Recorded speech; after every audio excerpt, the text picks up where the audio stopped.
The Secret of the Sapphire Shore. Emma Thompson stepped onto the wooden pier of Clover Cove and inhaled the salty air.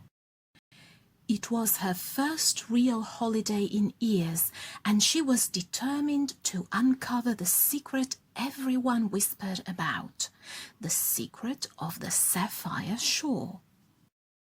At her side, Jack Riley hoisted their luggage. He gave her a steady look. "Ready for an adventure?" he asked. Emma smiled. "More than ever." Their guest house overlooked the bay where gulls wheeled overhead.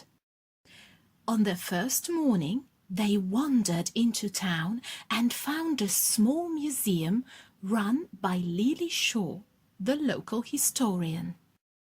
Lily's silver hair was pinned neatly, and her eyes twinkled behind round glasses. She led them through dusty displays of old fishing nets, weathered ship logs, and faded postcards. "They say a blue sapphire washed up long ago," Lily explained, tapping a photograph of a rocky inlet. "It vanished almost as soon as people noticed it. Some believe it hides under the cliffs, waiting to be found." Emma leaned in. "Do you have any leads?" Lily smiled, then lowered her voice. "My great-grandfather once drew a map. He thought the sapphire was left by a group of smugglers a long time ago, but his notes were incomplete. Somewhere between tide pools and a hidden cave, the truth lies buried." Emma's heart raced. Jack folded his arms. "Do you think we could find that cave?" Lily shrugged. "It's up to you, but be careful. The shoreline changes with the tide." That afternoon, Emma and Jack wandered down to the beach.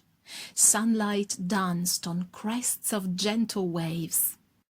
They paused at a stretch of rock pools, scanning for unusual markings.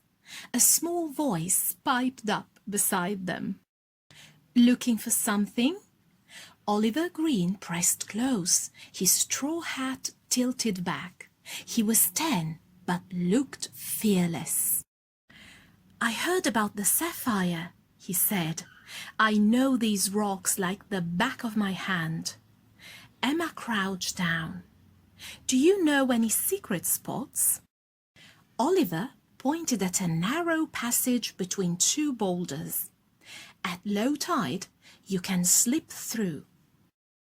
"My brother and I found old bottles full of coins there. Want to try?"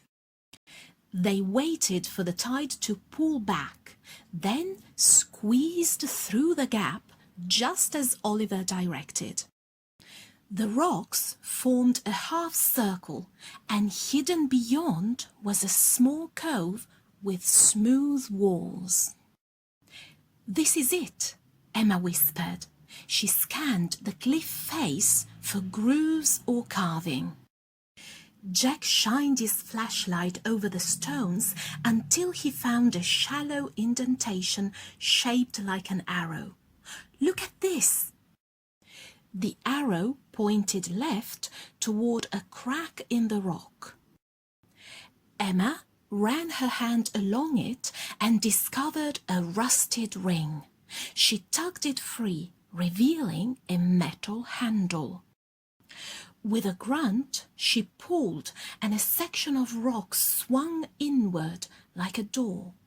Inside was a narrow tunnel, dim and damp. Jack flicked on a small LED lantern. They stepped in carefully, with Oliver leading the way. The tunnel sloped downward, and water dripped from the ceiling. Emma's pulse quickened. She remembered Lily's warning about tides. "We shouldn't linger," she said. but their curiosity pushed them forward. Soon they reached a wider cavern. At its centre lay a shallow pool of clear water. Shards of driftwood and an old chest lay partly submerged. Emma knelt by the chest. It was iron-bound, its surface streaked with salt and age. Jack pried it open with a small crowbar. Inside, nestled in crimson velvet, sat the sapphire. No bigger than a marble, its deep blue glow almost eerie under the lantern light. Emma lifted it carefully. It felt cool in her palm, perfectly shaped, unsullied by time. Oliver cheered softly. "You did it!" Emma examined the chest further and found a folded piece of parchment beneath the velvet. It was a scrolled map and a note reading, "To the finder, share this gem with the people of Clover Cove. Let its beauty belong to all." Emma's eyes filled with excitement. She closed the chest. "This belongs to the town, not us." They backtracked the way they came, mindful of the rising tide. At the tunnel entrance, Jack secured the rock door closed behind them. Oliver waved goodbye to the secret passage, already planning his next exploration. As they walked along the beach, the sun was beginning to set, painting the sky in shades of pink and gold. That evening, Emma and Jack returned to Lily's museum with the chest and the sapphire. Lily gasped when she saw it. "I never dreamed I'd hold it again," she said softly. Emma placed the gem on a lace doily she had brought. "Your great-grandfather wanted everyone to enjoy its beauty. We thought it should go on display here." Lily nodded, tears in her eyes. She locked the chest carefully and stood before a small crowd of curious neighbors and tourists. "Today," she announced, "we reclaim a piece of our history." The crowd murmured with awe as Lily lifted a soft velvet cover from the gemstone. It caught the light and shone like a piece of the twilight sky. Emma felt a thrill of pride and relief. Jack nudged her. "We did good." She smiled at him, then at Oliver, who peered eagerly from behind Lily.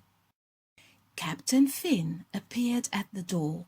He had heard the news and wanted to congratulate them. His broad, weathered face broke into a rare grin. "Well done, mates," he said. "Clover Cove is in your debt." Emma leaned against Jack as the townspeople applauded. The sapphire was safe, its secret revealed, just as she had promised herself on that first day. It was more than a holiday treasure hunt. It was a detective triumph born of curiosity, courage, and teamwork. And as the waves crashed beyond the museum walls, Emma knew she had found something more lasting than a gemstone. The joy of a mystery solved, shared with friends old and new.